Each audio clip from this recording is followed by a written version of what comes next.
Septembre 2017, Ministère de la Libération avec Robert Atsushi, rencontre avec Jésus. Bien-aimé, j'étais en prière, et alors que je priais le Seigneur et j'ai commencé à voir des anges autour de moi, mais une chose m'a intrigué, je ne pouvais pas voir le Saint-Esprit, pourtant je pouvais sentir sa présence avec force. Un jour, j'ai senti sa main toucher ma poitrine et une chaleur est entrée dans mon cœur. J'ai commencé à prier Dieu en lui demandant de me montrer le Saint-Esprit. Depuis que j'ai vu Jésus lui-même qui ressemble à un homme simple et pas à Jésus que les artistes peignent aux yeux verts, mais il ressemble à cet homme simple, comme il est très merveilleux, il a un corps plein de gloire qui enchante tout ce qui l'approche. Chaque fois que je vois Jésus-Christ, un amour surnaturel jaillit de ma poitrine, la sensation que j'ai ressentie lorsque j'ai épousé ma femme, mais ce sentiment que je ressens pour Jésus est encore plus fort. C'est tellement fort que vous abandonnez tout pour lui, s'il vous dit de laisser votre famille pour lui. Vous finissez par le faire jusqu'à mourir pour Jésus et pour lui. Vous vous demandez pourquoi vous n'avez pas envie de vous sacrifier pour lui comme je le dis. Auparavant je n'avais même pas eu le courage de prêcher sa parole, mais à partir du moment où j'ai rencontré Jésus personnellement, ce fut le coup de foudre. Jésus est beaucoup plus que vous ne le pensez, il est si poli, sa voix est douce quand il vous parle. Son amour vous enveloppe complètement, le sentiment est très merveilleux et le frisson de le voir est extraordinaire. J'ai grandi en écoutant mon père parler de Jésus, il était déjà amoureux et avait une incroyable intimité avec lui, mais je n'ai entendu que des histoires bibliques à son sujet, mais quand vous faites face à votre roi, c'est totalement différent. Une chose est pour vous d'entendre combien Jésus est glorieux et une autre chose est de le voir devant vous. La chaleur de sa gloire m'enveloppe depuis le premier jour et je ne suis plus jamais le même. Vous ne penserez plus comme un homme naturel, mais vous penserez comme Jésus. Aux yeux de Jésus émanait l'amour qui enveloppait mon âme. L'amour que je ressens pour Jésus explique le même sentiment que celui que ressentira l'Église lorsque nous rencontrerons Jésus au festin de noces. Lorsque vous rencontrerez Jésus, vous lâcherez tout péché pour lui et la dimension de votre amour grandira à chaque instant. Maintenant, je voulais voir le Saint-Esprit, j'avais besoin de connaître le Saint-Esprit personnellement, et j'ai commencé à prier sans demander à Jésus de le révéler parce que ma vision spirituelle voyait déjà des anges et des démons, mais je ne pouvais pas voir le Saint-Esprit près de moi. Je crois que même avec les visions spirituelles du surnaturel, il est limité et peut voir aussi loin que Dieu le permet. J'ai ouvert la parole de Dieu et je suis allé à Luc 24 verset 16, mais leurs yeux étaient fermés pour ne pas le connaître. Luc 24h31 Alors leurs yeux s'ouvrirent et ils le reconnurent, et il disparut de leur vue. Frères, ce passage a eu lieu après la résurrection de Jésus, il marchait à côté des disciples et ils ne l'ont pas reconnu parce que leurs yeux étaient fermés à ce moment-là. Puis le Seigneur ouvrit leurs yeux et ils reconnurent Jésus. J'ai compris que même en ayant le don de voir le surnaturel, je ne pouvais pas voir le Saint-Esprit parce que mes yeux étaient fermés pour ne pas voir Dieu. Le Saint-Esprit est divin et ne peut être vu tout le temps, c'est pareil aussi avec Jésus. Pourtant, Dieu m'a donné la grâce de voir le Saint-Esprit. Cette expérience a marqué mon ministère pour toujours. Je priais avec ma femme et ma vision s'est ouverte. Un homme vêtu de majesté traversa lentement ma chambre. Son corps brillait comme une lumière et de son feu des étincelles s'éteignaient. Je savais que c'était le Saint-Esprit, car sa gloire était bien plus grande que tout ange que j'ai vu auparavant. Sa splendeur est si grande que j'ai regardé son corps de lumière et mes yeux ne pouvaient plus supporter de le voir. Je baissai la tête pour ne pas me rendre aveugle. Il a commencé à marcher dans ma chambre et toute sa gloire a brillé à cet endroit. Ma femme ne pouvait pas le voir, mais alors que le Saint-Esprit se déplaçait dans notre chambre, elle a réussi à sentir sa présence et a été saisie par sa puissance et a commencé à parler en langue. Elle ne pouvait pas se contrôler et son corps a commencé à trembler avec une telle onction. Quand le Saint-Esprit s'est approché de moi et j'étais incapable de regarder son visage qui ressemblait au soleil, j'ai entendu sa voix dire, « Je suis toujours proche des vrais serviteurs de Dieu même s'ils ne me voient pas. Je ne quitte jamais cette maison. Chaque fois que vous priez, j'écoute vos prières et intercède auprès de Dieu pour vous. Je vous ai réconforté dans vos chagrins en mettant le baume pour guérir vos cœurs. » L'Église enseigne que ceux qui connaîtront une naissance spirituelle seront appelés enfants de Dieu. Ils sont nés par moi, c'est moi qui les ai régénérés, comme j'ai généré la parole dans le ventre de Marie. Ceux qui meurent pour le monde naîtront pour Dieu et grandiront en ma présence. Je prends soin d'eux, mais pour ceux qui ne sont pas morts en ce qui concerne le monde, ils ne peuvent pas naître de nouveau, de Dieu. Les péchés attirent les démons dans leur vie, mais la sainteté m'oblige à rester dans leur vie. Je donne de la force pour qu'elles ne s'arrêtent pas dans la marche crottine. Je donne la résistance spirituelle à l'heure des tentations. Je reste à l'écart des chrétiens qui s'engagent dans la confusion et des conflits dans des luttes au sein de l'Église alors qu'ils ont jeté de côté la onction que j'ai mise dans leur vie. La sainteté m'appelle près de vous afin que mon esprit puisse rejoindre vos esprits en devenant un. Le Saint-Esprit me dit, Robert, garde ton huile d'olive, ne laisse pas le monde te la voler, fais que ton huile se multiplie par la sainteté et la prière,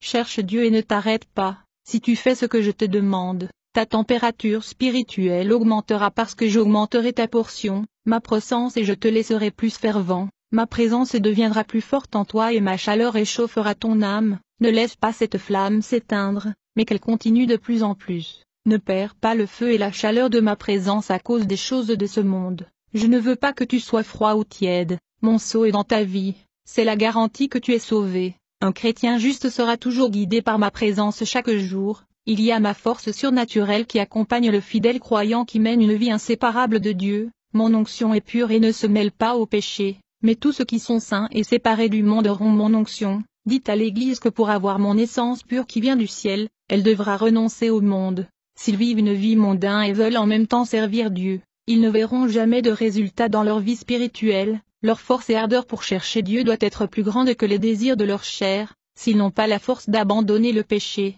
ils le perdront au monde, mais quand ils recevront mon onction dans leur vie, ils voudront l'avoir pour toujours et n'accepteront pas de le perdre. Ceux qui ont fait l'expérience avec moi l'ont déjà senti et recevront l'huile céleste dans leur vie, s'ils rompent avec le monde, ils auront leur vie spirituelle liée à moi, je changerai leur vie spirituelle, je transformerai leur âme jusqu'à ce qu'ils soient nés de nouveau. Dites à l'Église de prier et il y aura des réactions spirituelles dans leur vie qui feront que le surnaturel se produira. Ceux qui prient sans arrêter leur température et leur feu vont monter jusqu'à ce que le feu commence à sortir de leur bouche quand ils prêchent la sainte parole. La sainteté est importante pour la vie de l'Église. Ils auront l'esprit de vie qui est ma personne, je leur donnerai de l'autorité et les ferai briller comme la lumière dans les ténèbres. Beaucoup sont égarés à cause des épreuves qui les guettent et un grand vide spirituel se trouve dans leur vie. Même venant tous les jours à l'église, ils sont avec ce vide, cela est dû à l'absence de ma personne dans leur vie, c'est la rareté spirituelle, ils ne prient pas et n'ont aucune intimité avec moi, quand le Saint-Esprit a cessé de parler, il s'est approché de ma femme en prière, sa présence devenait de plus en plus forte et ma femme n'arrêtait pas de parler en langue, j'ai vu des chaînes qui la retenaient toujours se briser et sa maladie est sortie d'elle comme un ombre noire de son corps, le péché qui était dans son corps a été brûlé et en est sorti gris. L'onction du Saint-Esprit a brisé le joug de la chair pécheuse qui était encore en elle. Ma femme avait une maladie au ventre et était guérie. Les démons qui ont essayé de s'approcher de ma maison quand ils ont vu ma maison en flammes ils se sont enfuis. Ma femme est très proche de Dieu et lorsque cela se produit, la présence de Saint-Esprit devenait plus forte dans sa vie. La transformation vient du contact avec le Saint-Esprit dans votre prière quotidienne. Lorsque le Saint-Esprit s'est approché de moi, sa main est entrée dans mon ventre. J'ai senti une très forte chaleur à l'intérieur de l'estomac, il a tiré une boule de chair en moi qui sentait mauvais, et me dit, aujourd'hui, je vous ai libéré du début d'un cancer causé par une mauvaise alimentation que vous consommez. Si ce cancer se développait, votre vie serait courte sur terre, mais vous avez été utile pour les projets de Dieu et vous ne pouvez pas mourir maintenant. La puissance et le pouvoir enveloppaient mon corps, son onction était même dans la moelle de mon sang. La réaction que son onction a provoquée sur mon corps a été extraordinaire. Son feu a envahi toutes les cellules de mon corps, remplissant d'onction mes os. Ceci est arrivé à Élise dont les ossements morts ont été remplis d'une telle onction qu'un homme mort a ressuscité juste en touchant ses ossements. Une fois, lorsque des Israélites ont enterré un homme, ils ont aperçu une bande de ces pillards. Alors, ils jetèrent précipitamment le cadavre dans la tombe d'Élisée et s'enfuirent. Mais dès que le corps a touché les os d'Élisée, le mort est revenu à la vie et a sauté sur ses pieds. 2 Rois 13h21. Plus tard quand le Saint-Esprit a disparu de ma chambre et ma femme a cessé de parler en langue, des gouttes de sueur coulaient de son visage. Elle n'a pas vu le Saint-Esprit, mais elle savait qu'il était si proche de nous. Le Saint-Esprit ne peut pas être entraîné de fausses guérisons et de miracles Église. Le Saint-Esprit n'est pas une colombe. Il est une personne et a la même essence de Jésus. Il est divin, il est saint. Beaucoup ont blasphémé contre lui quand ils attribuent des miracles et des guérisons que les démons ont faites à la personne du Saint-Esprit. Il m'a dit ces choses, tout ce qui se passe surnaturellement est parfois l'œuvre de démons et les gens l'attribuent comme s'il opérait dans la vie des faux prophètes, comme s'il approuvait la supercherie et agissait encore dans l'œuvre de la supercherie. Je vous dis qu'il est loin du mensonge. Sa tristesse ne lui permet pas de rester dans ces endroits, à cause de la pourriture qui pue beaucoup. Il est saint et ne peut pas rester dans les églises de Babyloniens, loin du Saint-Esprit. Vous avez besoin de la présence du Saint-Esprit chaque jour pour vaincre le monde. Avez-vous porté du fruit à Dieu? Où sont les fruits du Saint-Esprit?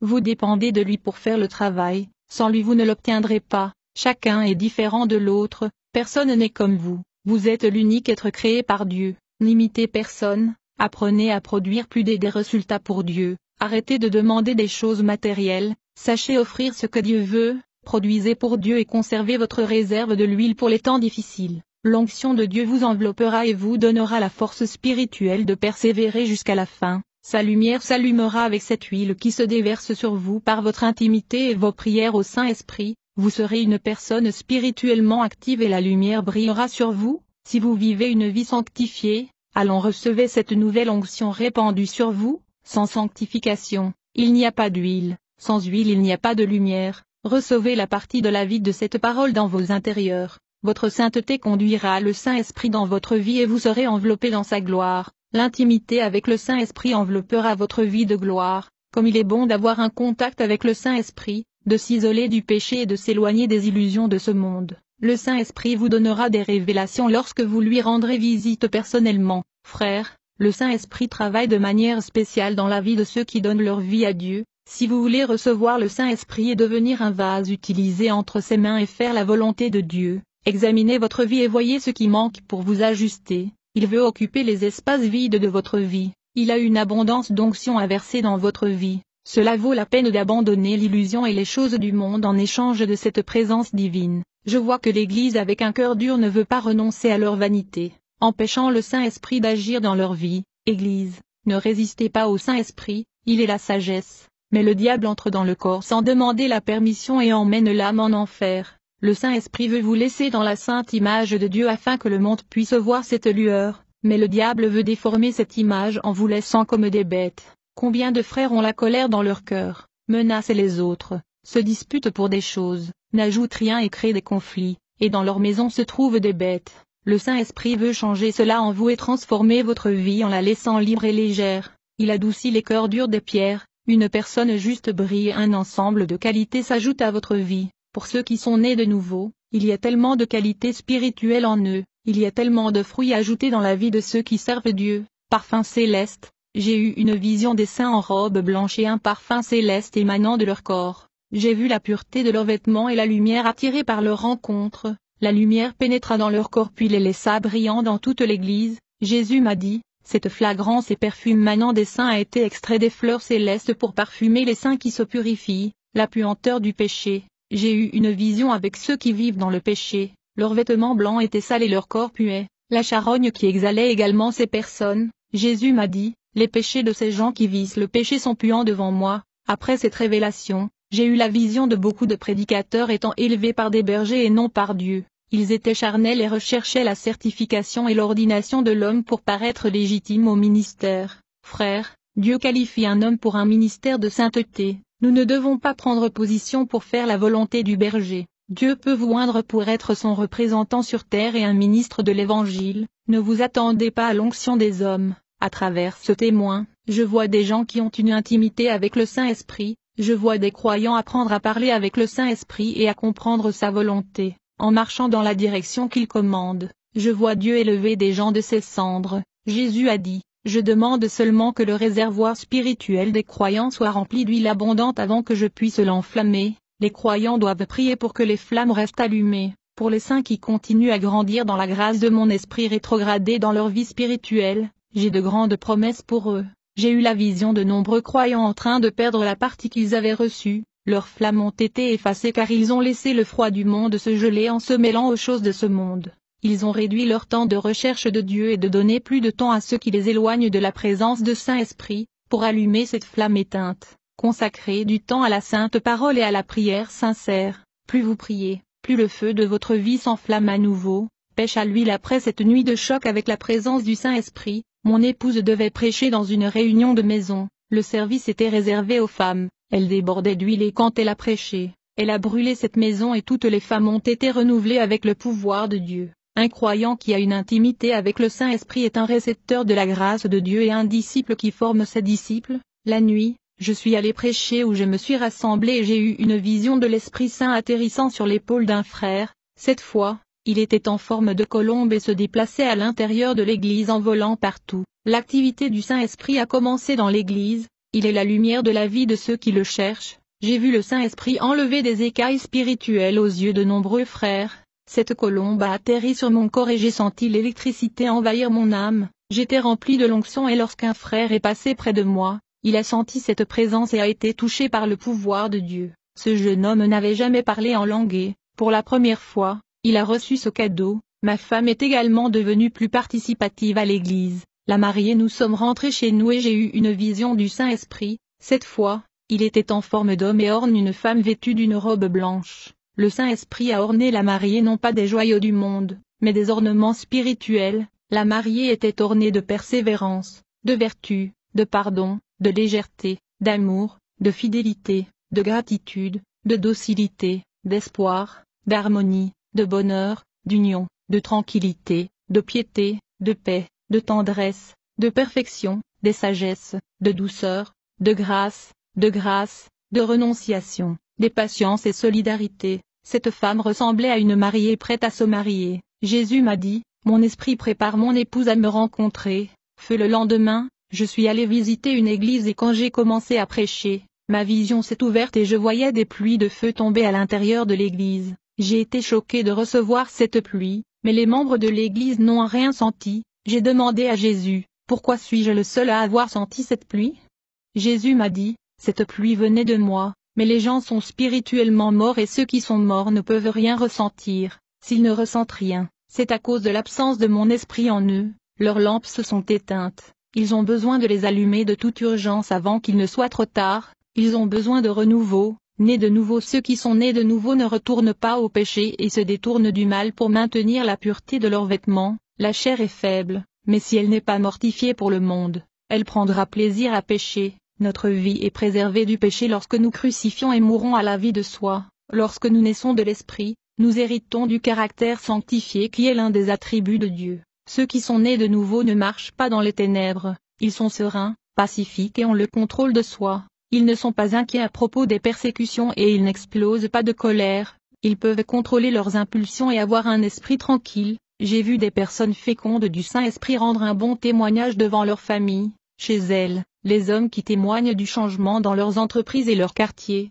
des jeunes de Dieu qui rendent de bons témoignages à l'école, dans un cours et au collège. Ce sont des gens qui donnent des exemples de foi partout où ils vont, brillent par leur vie sainte et gagnent des âmes par leur comportement. Les gens ont vu des transformations en eux et voulaient ce changement pour leur vie. De nombreuses églises sont spirituellement mortes et n'ont pas le pouvoir de transformer des vies. Les gens vont à leur service au vide et sortent vides. Dans l'église où je suis pasteur, nous faisons un travail pour fournir des services spirituels. Les gens qui nous rendent visite pleurent sous la conviction lors de la prédication, deviennent des âmes affamées et assoiffées de Dieu. Ils sont rassasiés et leur esprit est renforcé. Le Saint-Esprit a visité les personnes vides, opprimées et déprimées qui se rendent à l'église. Ils ont rendu leur vie, le Saint-Esprit a traité leurs âmes, rempli leur vide et renouvelé ses vies. Mon ministère dépend du Saint-Esprit. Nous ne vivons pas un jour de culte sans sa visite. Quelqu'un a amené un chrétien en fauteuil roulant et Dieu m'a révélé qu'il allait être missionnaire. J'ai plié mon genou et dit, Seigneur, comment va-t-il faire la mission s'il est en fauteuil roulant? Jésus a dit, mets ta main sur sa tête et dis une prière, je l'élèverai à ma gloire, et tout le monde le saura, que je suis le Dieu de cet endroit. J'ai fait comme Dieu me l'a dit et cet homme s'est levé du fauteuil roulant, et beaucoup d'âmes se sont converties cette nuit-là et l'église ne s'est pas arrêtée pour glorifier Dieu. Dieu a eu un grand travail pour ce paralytique, et il l'a sorti du fauteuil roulant pour faire la mission. La barrière qui empêchait cet homme de faire le travail était sa paralysie, mais Dieu l'enleva, et aujourd'hui, beaucoup ont les jambes en bonne santé et ne veulent pas aller à l'église. Ils sont assis, les bras croisés, observant le péché et voyant que beaucoup vont en enfer. Et après que cet homme paralysé ait marché, j'ai eu une vision avec un ange qui m'est apparu. Il est venu et a touché ma main et elle a pris feu. L'ange a dit, Jésus aujourd'hui te donne le don de guérir. Après cette vision, j'ai commencé à prier avec l'imposition des mains et les malades ont été guéris. Ce cadeau qui a été donné par Dieu guérit le corps et l'âme. J'ai reçu une chrétienne qui a été abandonnée par son mari, elle sert Dieu depuis 20 ans. Jésus m'a montré dans une vision un vase brisé. J'ai dit, Seigneur, qu'est-ce que ça veut dire? Il a répondu, c'est l'âme de cette femme, prie pour elle. J'ai posé ma main sur sa tête et j'ai prié, en une semaine, elle fut restaurée et son âme guérie. Affliction au salut. Je suis allé rendre visite à 2 chrétiens hospitalisés pour des maladies graves et prolongées. Je ne connaissais pas ces frères, mais Jésus m'a emmené là-bas dans un but précis. J'ai demandé à Jésus pourquoi ils n'étaient pas guéris pour faire le travail. Jésus répondit, ils sont rebelles, ils ne font pas mon travail et vivent dans le péché. Leurs églises prient pour que Dieu leur fasse miséricorde et le prient de ne pas les laisser mourir. Pour le cri de mon peuple, je les sauverai, mais ils ne se lèveront pas de leur lit. Je me prépare à les emmener au ciel. Je brise ces vaisseaux dans la maladie et je les refais en parfait vase. Ils sont désolés et leur cœur est déjà brisé. Ils m'ont demandé pardon et je leur ai pardonné. Ils veulent qu'ils soient guéris pour faire mon travail, mais ils ne résisteront pas au plaisir du monde. Si je les lève du lit, ils feront mon travail pendant un court instant et ils s'égareront, et je perdrai leur âme. Satan prépare des liens de mort pour récolter leurs âmes. Ils ne se lèveront pas de ce lit. Les 2 sont en train d'être purifiés par le feu. Alors je collectionne leurs âmes. Je suis même en train d'affiner l'or du feu jusqu'à ce qu'ils brillent. Toutes leurs impuretés en sortent. J'ai visité l'hôpital et fait du bon travail, mais les chrétiens qui ne font rien pour Dieu ouvrent la bouche pour me persécuter. J'ai été maudit par certains d'entre eux. Bien que ce que je fais est bon, cela n'a aucune importance pour eux.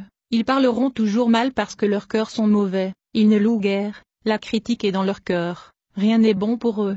Jésus n'a échappé à la critique des pharisiens. Ce qui compte, c'est que nous soyons parfaits pour Dieu. Ne vous inquiétez pas si vous voulez plaire aux gens, faites simplement la volonté de Dieu, votre valeur pour Dieu est inestimable. Profitez de la paix de Dieu, soyez au service de lui, ne vous opprimez pas avec des affronts, soyez heureux en Jésus, sentez sa présence et sa douceur et oubliez ceux qui vous persécutent, même si votre famille elle-même parle mal de vous, ce ne sont pas les personnes qui vous diffament, même si les gens de votre église vous persécutent à cause de la parole, n'écoutez pas ce qu'ils pensent de vous. Votre vie tourne autour de Jésus, c'est lui qui répond à votre appel et à votre prière, pas les gens qui parlent de vous, c'est Dieu qui t'approuvera et non les hommes qui donnent leurs opinions aux autres. Appelez ça des fanatiques et des radicaux, vous êtes responsables de vos actes, pas ceux qui parlent mal de vous. Chacun répondra de ses péchés devant le siège du jugement de Christ au jour du jugement. Si vous prêchez la vérité, ne vous attendez pas à ce qu'elle soit accueillie à votre guise. Chaque personne réagit différemment à ce qu'on prêche. Je veux parler à tous ceux qui aiment lire la Bible. Plus vous connaissez la parole, plus vous aurez la responsabilité de marcher dessus, plus vous aurez reçu de dons du Saint-Esprit, plus vous devrez travailler pour Dieu, plus c'est spirituel, plus grande est la responsabilité et la charge. Dieu facture la mesure qu'il donne à ses serviteurs. Celui qui a peu de Dieu, il charge peu. Quiconque en aura beaucoup sera facturé. Plus nous grandissons en grâce, plus le diable nous poursuit. Ceux qui gravissent les marches spirituelles sont la cible des démons. Les signes accompagnent les saints et se réalisent toujours. Dieu donne autorité à ses serviteurs et les gens vont à eux pour obtenir de l'aide. C'est à cette heure que les âmes sont gagnées.